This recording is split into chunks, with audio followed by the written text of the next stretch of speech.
अष्टाङ्गहृदयं सूत्रस्थानं नवमोऽध्यायः द्रव्यादिविज्ञानीयः। अथातो द्रव्यादिविज्ञानीयमध्यायं व्याख्यास्यामः। इतिहस्माहुरात्रेयादयो महर्षयः।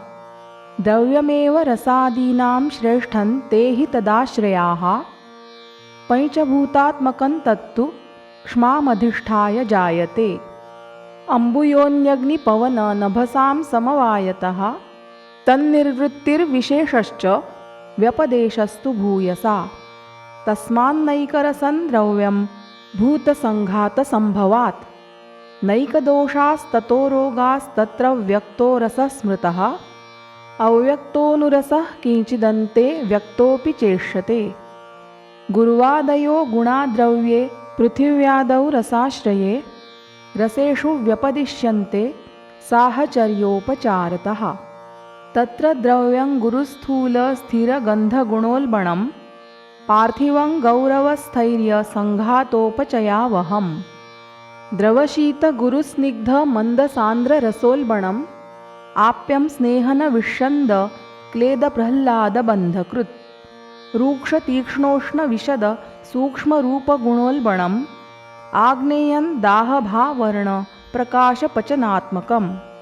वायव्यं रूक्षविशद लघुस्पर्शगुणोल्बणं रौक्षलाघववैशद्य विचारग्लानिकारकम्। नाभसं सूक्ष्मविशद लघुशब्दगुणोल्बणं सौशीर्यलाघवकरं जगत्येवमनौषधम्। न किञ्चिद्विद्यते द्रव्यं वशान्नानार्थयोगयोः। द्रव्यमूर्ध्वगमं तत्र प्रायोऽग्निपवनोत्कटम्। अधोगामि च भूयिष्ठं भूमितोयगुणाधिकम्। इति द्रव्यं रसान् भेदैरुत्तरत्रोपदेक्ष्यते। वीर्यं पुनर्वदन्त्येके गुरुस्निग्धं हिमं मृदु लघुरूक्षोष्णतीक्ष्णै च तदेवं मतमष्टधा। चरकस्त्वाह वीर्यं तत् क्रियते येन या क्रिया। नावीर्यं कुरुते किञ्चित् सर्वा वीर्यकृता हि सा। गुरुवादिष्वेव वीर्याख्या तेनान्वर्थेति वर्ण्यते।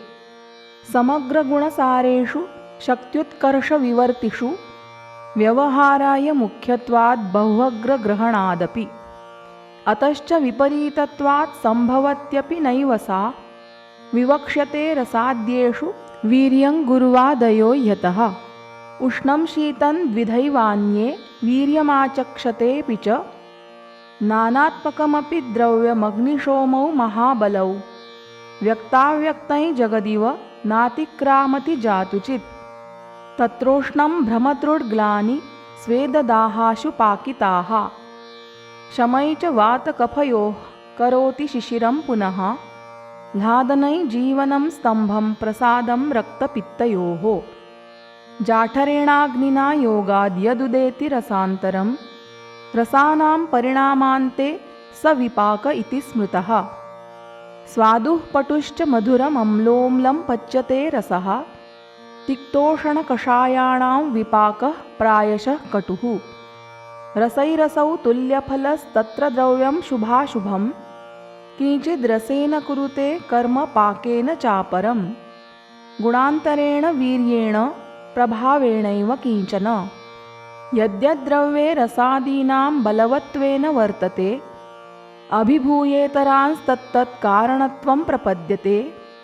विरुद्धगुणसंयोगे भूयसाल्पं हि जीयते। रसंविपाकस्तौ वीर्यं प्रभावस्तान्यपोहति। बलसाम्ये रसादीनामिति नैसर्गिकं बलम्। रसादिसाम्ये यत्कर्म विशिष्टं तत्प्रभावजम्। दन्तीरसाद्यैस्तुल्यापि चित्रकस्य विरेचनी। मधुकस्य च मृद्वीका घृतं क्षीरस्य दीपनम्। इति सामान्यतः कर्म द्रव्यादीनां पुनश्च तत् विचित्रप्रत्ययारब्धद्रव्यभेदेन भिद्यते। स्वादुर्गुरुश्च गोधूमो वातजिद्वातकृद्यवः। उष्णामत्स्याः पयः शीतं कटुः सिंहो न शूकरः। इति श्रीवैद्यपतिसिंहगुप्तसूनु श्रीमद्वाग्भटविरचितायामष्टाङ्गहृदयसंहितायां सूत्रस्थाने द्रव्यादिविज्ञानीयो नाम नवमोऽध्यायः।